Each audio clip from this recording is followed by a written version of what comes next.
নমস্কার, আমি চৈতালি। আর আপনারা শুনছেন আলোর গল্পের আসর। আলোর গল্পের আসরে আজকে আমি পাঠ করব সাহিত্যিক বনফুল রচিত যুগল স্বপ্ন। সুধীর আসিয়াছে, তাহার হাতে একটা ফুলশুদ্ধ রজনীগন্ধার ডাঁটা, চোখে মুখে হাসি। তাহার সমস্ত মন যেন পাখা মেলিয়া উড়িতে চাহিতেছে। সুধীর আসিয়াই বলিল, হাসি, আজ একটা ভারী সুখবর আছে। কি দেবে বলো, তা না হলে বলবো না। হাসি বলিল, বলুন না, কি কি দেবে বলো আমাকে। কি আর দিতে পারি আমি? আচ্ছা, আপনার রুমালে একটা বেশ সুন্দর এমব্রয়ডারি করে দেব। চমৎকার প্যাটার্ন পেয়েছি একটা। না, ওতে আমি রাজি নই। তবে কি চাই আপনার? চকোলেট আছে, দিতে পারি। আমি কি কচি খোকা নাকি চকোলেটে তুষ্ট হব?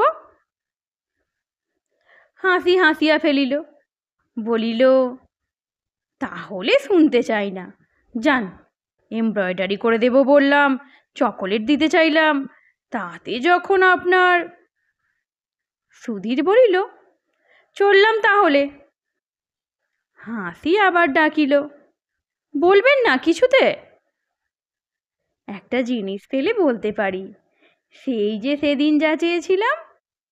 বলিয়া সে অর্থপূর্ণ দৃষ্টিতে হাসির পানে চাহিয়া হাসিল। হাসি হঠাৎ লজ্জা পাইয়া সামলাইয়া লইল, বলিল, আপনাকে বলেছি তা হয় না। কিন্তু সুধীরের মুখের দিকে চাহিয়া সে ভয় পাইল। সে শুনিল, সুধীর বলিতেছে, মনে করেছিলাম খবরটা খুব লঘু হাস্যপরিহাসের মধ্যে দিয়ে প্রকাশ করব, কিন্তু পারলাম না। মাফ করো আমায়।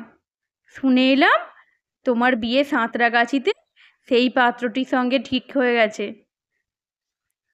বলিয়া সুধীর চলিয়া গেল। হাসি ডাকিল, সুধীর দা, শুনে যান।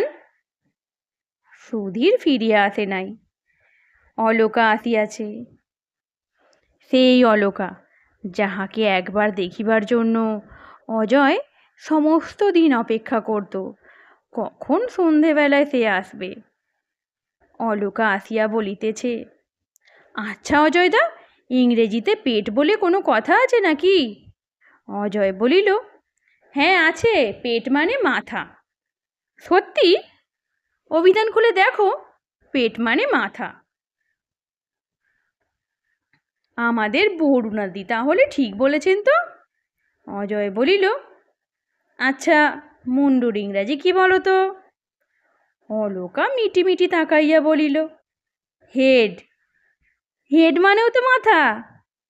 অজয় হাসিয়া বলিল, এই বুঝি তোমার বাংলা ভাষার জ্ঞান? মাথা আর মুন্ডু বুঝি এক বস্তু? অলোকা হাসিয়া বলিল, তফাৎ কি? অজয় গম্ভীরভাবে বলিল, তোমার সঙ্গে আর ওই পাঁচি ধোপানিটার সঙ্গে কোনো তফাৎ নেই তাহলে বলো? দুজনেই তো মেয়ে মানুষ। অলোকা জিজ্ঞাসা করিল, পাঁচি ধোপানিটা কে? ওই যে তোমাদের গলির মোড়ে একজন ধোপার মেয়ে আছে, কম বয়স, তোমার বয়সই হবে। অলোকা বক্র হাসি হেসে বলিল, আজকাল অজয়দা দেখছি সমস্ত জিনিস বেশ পুঙ্খানুপুঙ্খভাবে দেখতে আরম্ভ করেছেন, ধোপানি পর্যন্ত বাদ পড়ে না। অজয় বলিল, নিশ্চয়, নিজের জিনিসটি যে ভালো সেটা যাচাই করে দেখে নিতে হবে না? কে আপনার নিজের জিনিস? আছে একজন। অলোকা হঠাৎ অন্যমনস্ক হইয়া পাশের টেবিলটা গুছাইতে লাগিল। অজয় জানালা দিয়ে অকারণে বাহিরের দিকে চাহিয়া রহিল।